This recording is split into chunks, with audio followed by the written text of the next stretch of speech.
నిర్మిస్తూ రాత్రైన పగలైన కార్యకర్తలకు అండగా ఉండి ఎక్కడ ఏ అన్యాయం చేసినా ఆ అన్యాయాన్ని ఎదుర్కొనే దానికి ఏ అధికారితో మాట్లాడాల్సి వచ్చినా కూడా ధైర్యంగా గట్టిగా గిరిజన పక్షాన్ని మాట్లాడేటువంటి నాయకురాలు ఈ పాడేరు నియోజకవర్గంలో ఒక్క గిడ్డి ఈశ్వర్ గారు అనే విషయం మనందరికీ తెలిసిన విషయమే. మిత్రులారా, ఈరోజు ఇందాక పెద్దలు రాము గారు చెప్పినట్టుగా మరి ఎక్కడ ఏ పొరపాటు జరిగిందో ముందు బీజేపీ పొత్తులోకి వెళ్ళిపోతుంది అంటే చాలా బాధపడ్డాం. దీనిని మళ్ళా తెలుగుదేశం పార్టీకి తీసుకొని వస్తే బ్రహ్మాండమైన మెజార్టీతో గిడ్డి ఈశ్వర్ గారిని గెలిపిస్తామని చెప్పి అందరూ అనుకుంటున్న దశలో అదృష్టవశాత్తు బీజేపీ అరుకు కోరుకోవడం మరి అందరూ కూడా చాలా దోషించాం. ఉద్యోగులు, మహిళలు, యువకులు ఖచ్చితంగా కూడా గిడ్డి ఈశ్వర్ గారి పేరు ఖరారు అవబోతుంది, ప్రకటించబోతున్నారు.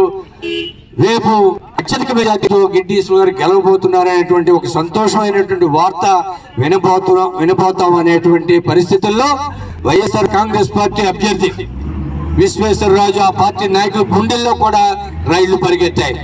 బీజేపీకి ఇచ్చేస్తే సునాయాసంగా గెలిచిపోతాం అనుకున్నటువంటి వారు మరి మరలా తెలుగుదేశం పార్టీ వస్తే ఇక్కడ ప్రత్యామ్నాయం కూడా లేదు.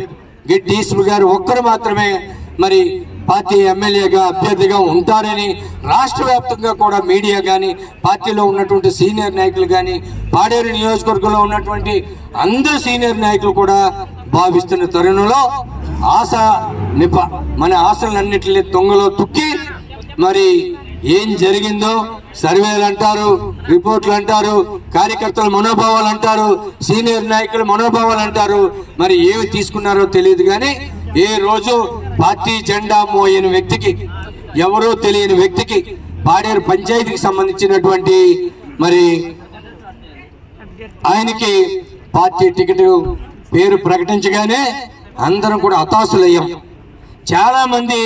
చాలా మంది కొన్ని వందల కుటుంబాలు బాధపడ్డాయి. ఇలాంటి నిర్ణయం తీసుకుంటున్నారని చెప్పి రాష్ట్రంలో చాలా జిల్లాల్లో ఉన్నటువంటి పాడేరు నియోజకవర్గం తెలుగుదేశం పార్టీ గిడ్డి ఈశ్వర్ గారి గురించి తెలిసిన ప్రతి ఒక్క నాయకుడు కూడా చాలా మనసు వికలం చెంది చాలా బాధపడ్డారు గత 3 రోజులుగా.